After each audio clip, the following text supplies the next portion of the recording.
So today we are um, drafting my 360 Unpowered cube. Looking at this first pack here, we have a couple really powerful planeswalkers in Duretti and a Johnny, um, as well as Elvish Mystic, which puts us into the ramp deck, Monastery Mentor, which is a good build-around card. Baleful Strix is a little bit too early to go into. Strip Mine's always really powerful. Magma Jet's a really, really powerful card for the mono red deck. There's a lot of directions and no real clear pick here. Um, I'm feeling I'm feeling aggro today. Um, so I'm gonna take this Magma Jet. Porcelain Legionnaire and Alesha hopefully will wheel to us, or this Ajani. Man, out of pack 2, we don't really have a lot of good aggro cards besides this Quarter Paladin. Um, Looking at probably hands down the most powerful card in this pack is this Ancient Tomb. Quick Man is just really, really good. Um, but a couple other options in here. Inquisition could be good for our aggro deck if we want to be like a black-red aggro deck. Another pack without a clear pick here. Um, hmm.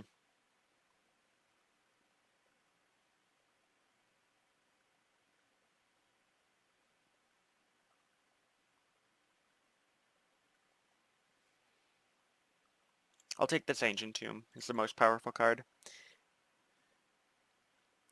Looking into this pack, Chrome Mox is looking like one of the more powerful cards, especially if we want to be in the aggro deck. And we do have a couple really powerful aggro options. I'm not sure where we want to be on this one. I think we want to take this Chrome Mox. We just want to continue our fast mana. Um,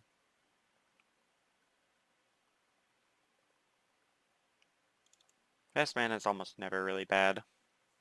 So, and we can play it. We can play this Ancient Tomb in our aggro deck. It's a little awkward, but it'll play. See what we get here. Angel of Invention and Palace Jailer are a little more toward the top end of our aggro curve. I think I'm going to take this Blood-Soaked Champion. We have seen in our first couple packs, we have seen um, a lot of white rather than black aggro cards, so let's see. I'm going to either take this Char or this Lightning Helix. I'm going to go with the Char for now. We'll see if the Lightning Helix wheels. Ooh.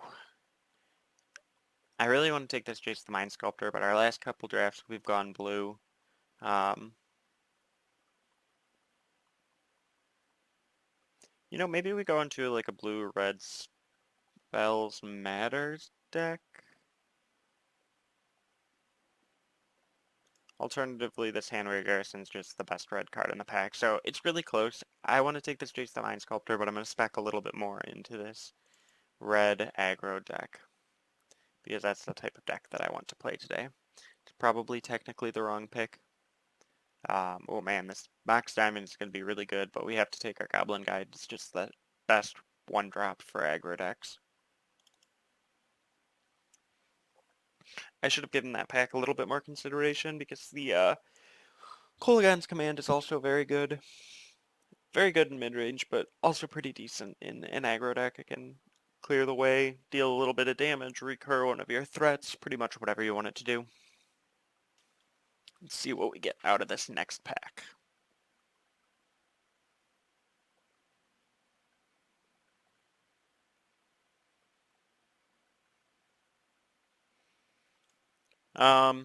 I really like this fetch land.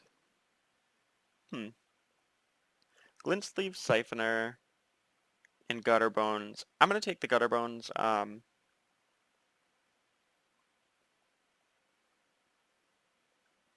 Actually, I'm going to take the Glint Sleeve Siphoner.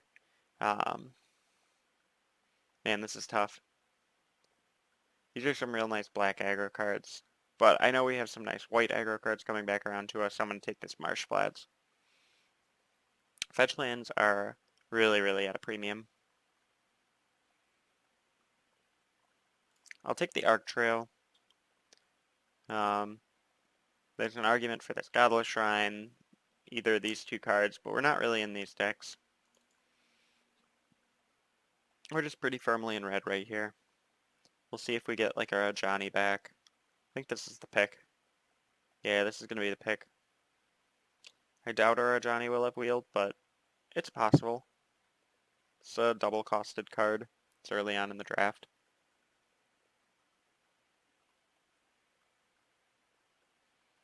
It did not, but we still have our Alesha and our Porcelain Legionnaire around, so I'm going to take the Porcelain Legionnaire as just the a little bit more powerful card, especially since we don't have black or very heavily in white.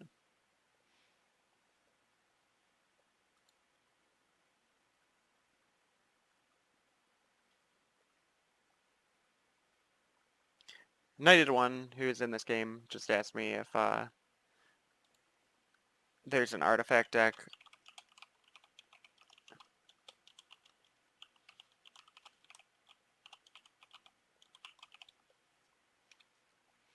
Um,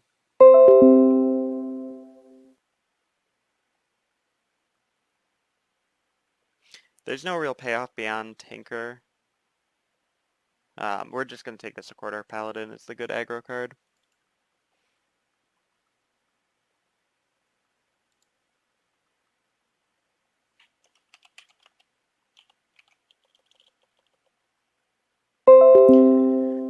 Wow. This is a really clear sign that nobody's in red aggro, so we have our pick here. I think it's going to be the Incinerate or the Earthshaker Kenra.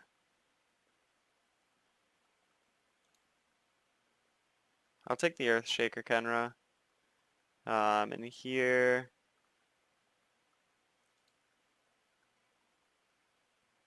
we'll take the Go for the Throat. We want to take as much removal out of this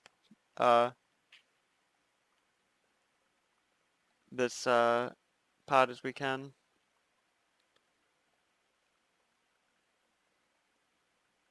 Yeah, I'll take the Sword of Fire and Ice. And this Vampire Nighthawk's probably worse than this Day of Judgment for us. As funny as it is to say. Lifelink's real good. We can get around a Sweeper. We cannot get around a Lifelink. Alright, so I'm feeling pretty happy with our deck out of pack 1. We have 3, 4, 5 creatures and 1, 2, 3 burn spells. Plus some fast mana, which will help us accelerate.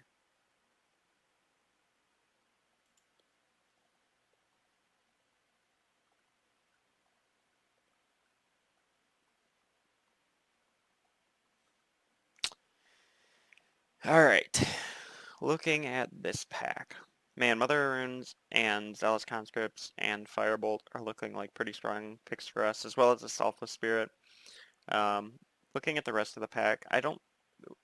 this deck is pretty merged far into. We don't have a lot of flexibility options. But we're going to look to get rid of...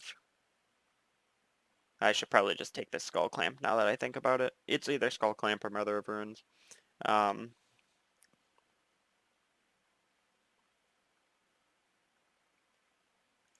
going to take the Skull Clamp to give us a little bit of reach. But we're going to hope to wield this Zealous Conscripts or this Firebolt. But Dreadbore, Phyrexian Revoker, Mystic Stake, Gaia's Cradle, these cards we want to get out of this pack, hopefully by the next go-around. There's a big argument for Mother Runes over Skull Clamp here, but we have a lot of 1-power dudes so far, and I like just taking them off. Tangle Wire is going to be good for us here because we can deploy an early threat. There's an argument for Fire Blast, but this will probably wheel. Caracas is a better planes for us. A lot of powerful cards in this pack. A lot of powerful black cards in Mind Twist and Liliana. Hero Blade holds top end, but we're not really in a need for top end right now. We will in a little bit, but Hero Blade hold isn't it. I'd rather have like a Hell Rider if we can wheel into it. So I'm gonna take this Tangle Wire and hope to wheel the Fire Blast or the Hero Blade hold, possibly the Caracas. Yeah, if we can just deploy an early threat, and then our Tangle Wire, it gets really hard for our opponent to come back in the game.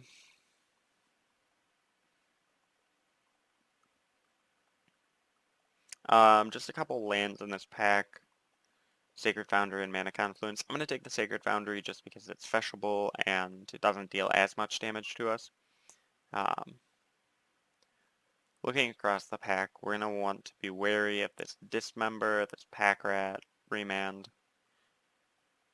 Upheaval is still around. I don't think anybody's going to go into the Upheaval deck, but Tassiger is going to be another big one. If somebody can fill their graveyard early and just play a Tassiger out, we're going to have to use up a substantial amount, like one of our creatures and some burn to get rid of it, which is oftentimes backbreaking when you're trying to 2-for-1 your opponent or race down your opponent.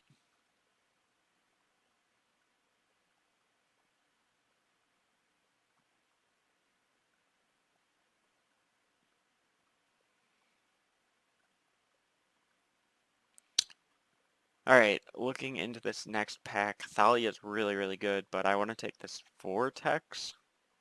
I don't know. Vortex could wheel. There's pretty big speculation, not speculation, but there's pretty big indication. Last pack, I think it was pick 5, I'm sorry, pick 10 of last pack, when there was 5 cards left in the pack, and there's 4 red cards and a Restoration Angel. So I'm going to take this Thalia. We don't have a whole lot of creatures, but this Vortex better wheel to us. Brimaz could also wheel to us. But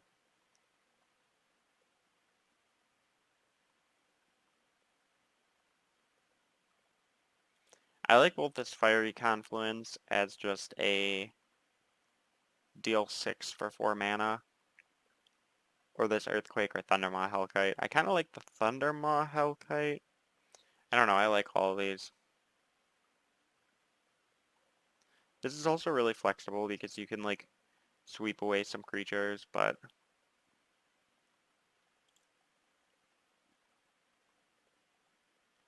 I'll take our Thundermaw Hell.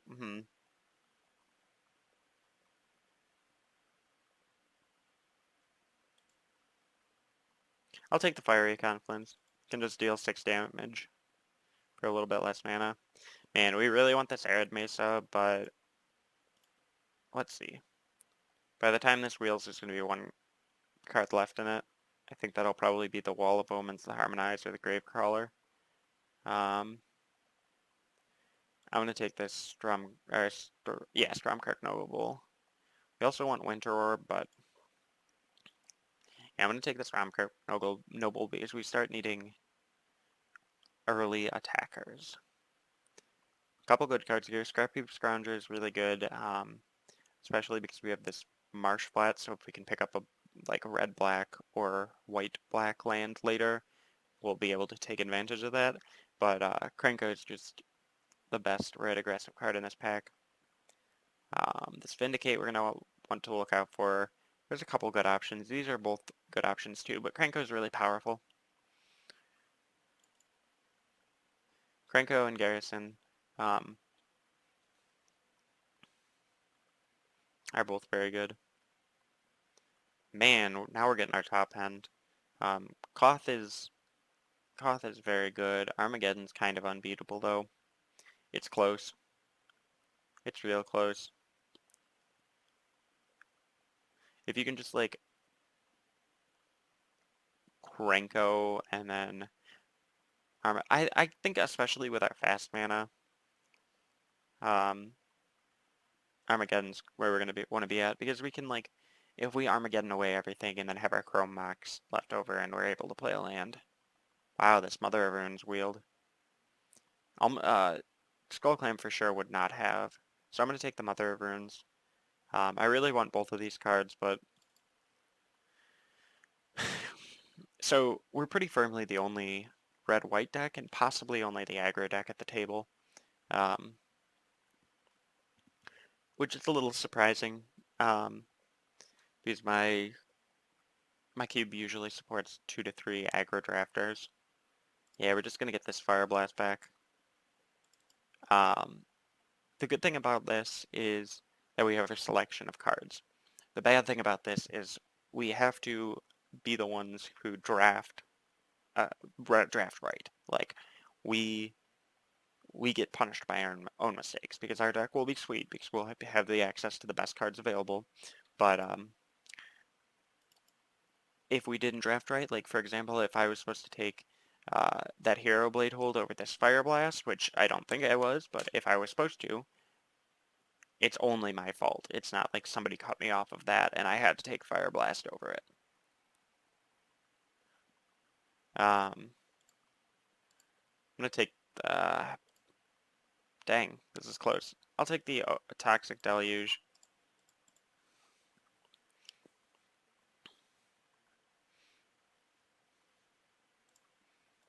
Earthquake Wheels.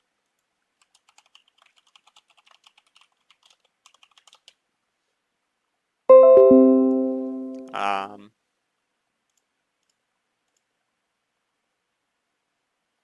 and this Young Pyromancer isn't actually bad as the last pick. Alright, final pack. Let's see what we have. Um, we're getting a lot of aggro card payoff. Lightning Mauler, Grafted Wargear, Rakdos Cackler, Abbot of Carol Keep, Smuggler's Copter, Zerko Bellstriker.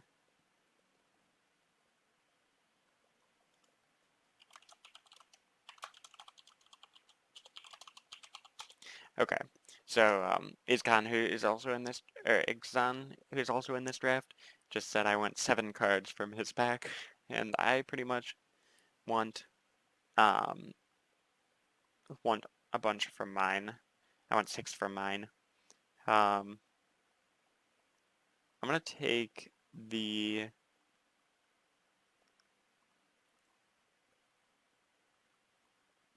and I'm gonna take the copter. I'm sorry, the bell striker here. We don't have a whole lot of ones quite yet, so bell striker is also just like a shock off the top. Hell Riders are premier top end, so that's gonna be a really good pick. We want to wheel this Stormblood Berserker, this Goblin Cradle Maker, or this Path to Exile. The Path almost certainly will not.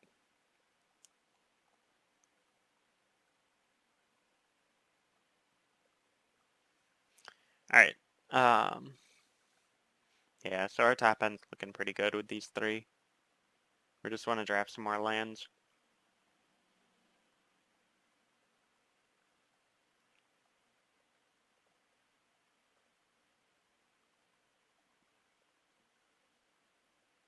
Man, a lot of good cards in this pack.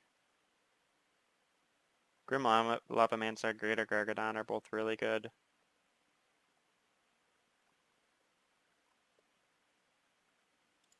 Might take the Greater Gargadon and just...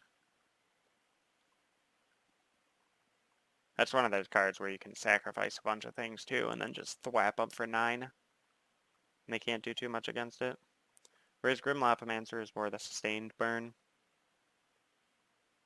Swords to Plowshares would be good, but...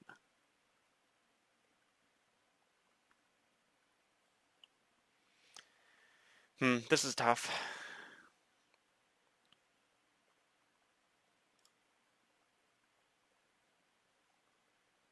I'll take the Wooded Foothills actually and hope to wheel one of these two. I will not make myself decide right now. Karizev's, dang, these are really good cards. Karizev, Dauntless Bodyguard, and Sky Mercher and Sprint, as well as this Prismatic Vista. But let's look at our creatures.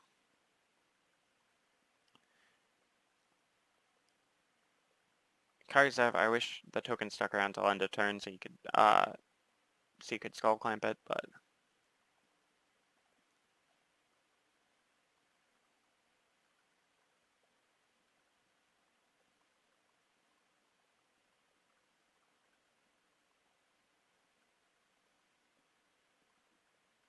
Man, I kind of want this Prismatic Vista.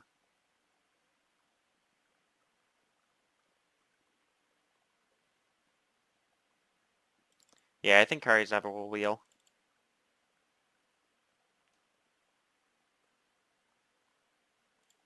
This Adanto Vanguard's very good. This Lightning Strike's very good. I'm gonna take the Adanto Vanguard because it has the most sustainability. I like any of these four cards, but Adanto Vanguard has good sustainability. We're at 23 playables right now, plus a Chrome Mox, so that's 22 playables. We want to get two more.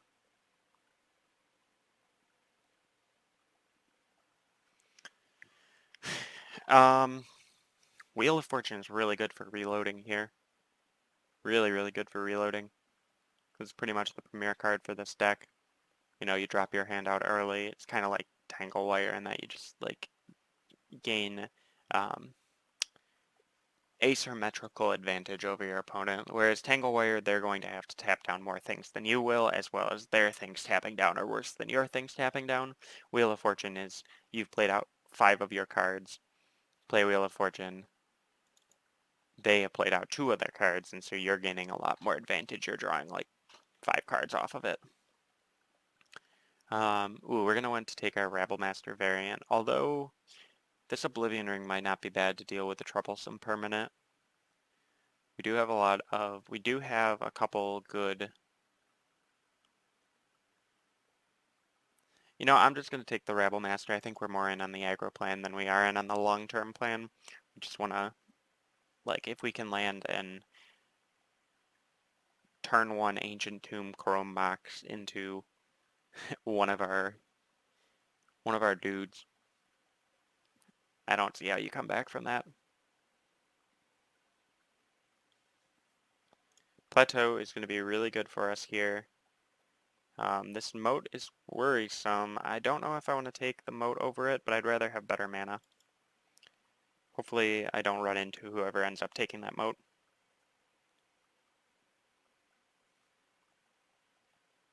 Man, we got pretty much all of them back. Right now we're sitting on the perfect amount of playables. I think maybe I'll take this Rakdos Cackler.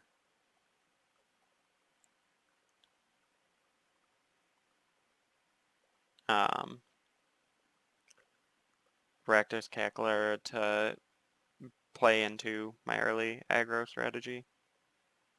I'm happy to take this Berserker here. Goblin Crater Maker is something I want, but... Yep, we wheeled it back. I thought I... Man. I'll take the Garganon.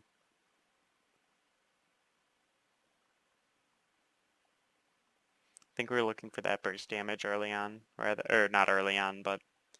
Man. Alright. Dauntless Bodyguard's the better one because it gives your thing indestructible. Man, we're really the only one in the red deck here.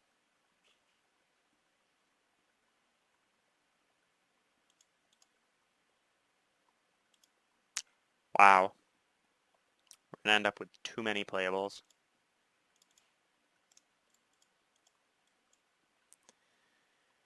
Oh man.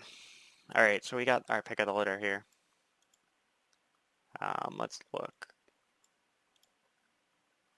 We're gonna be playing all of these as lands. So we're gonna have to cut 7 cards out of our main deck. There's 1. 2. 3.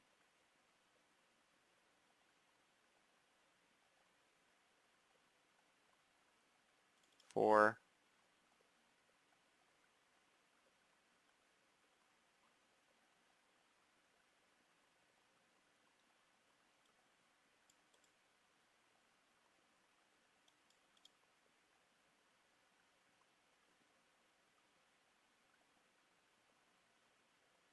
Hmm.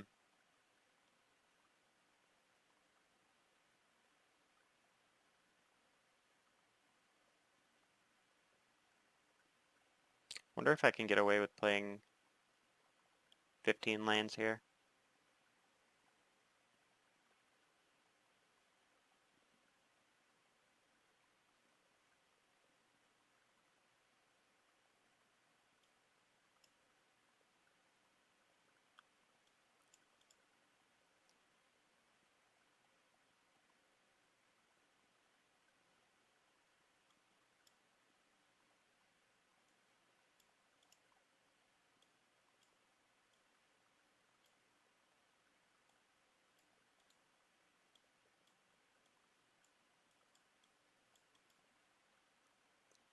27. Man.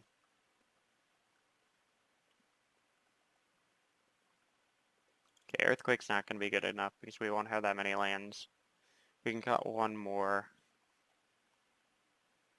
We'll cut our Fiery Confluence and keep us off our top end, even though that can do a lot of damage.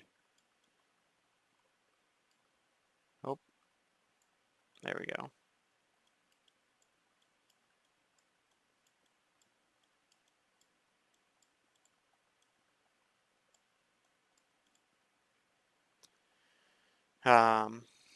Alright, so let us take a look at what lands they recommend. 5 and 2.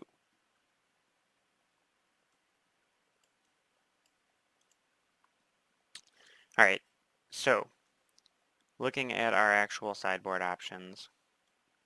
Oop.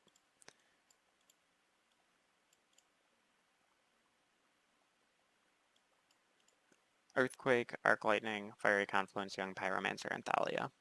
I took out Thalia because we have a host of non-creature spells rather than just being like very, very spells-based. Although I'm kind of reconsidering that, like I might want this rather than something like Arc Trail.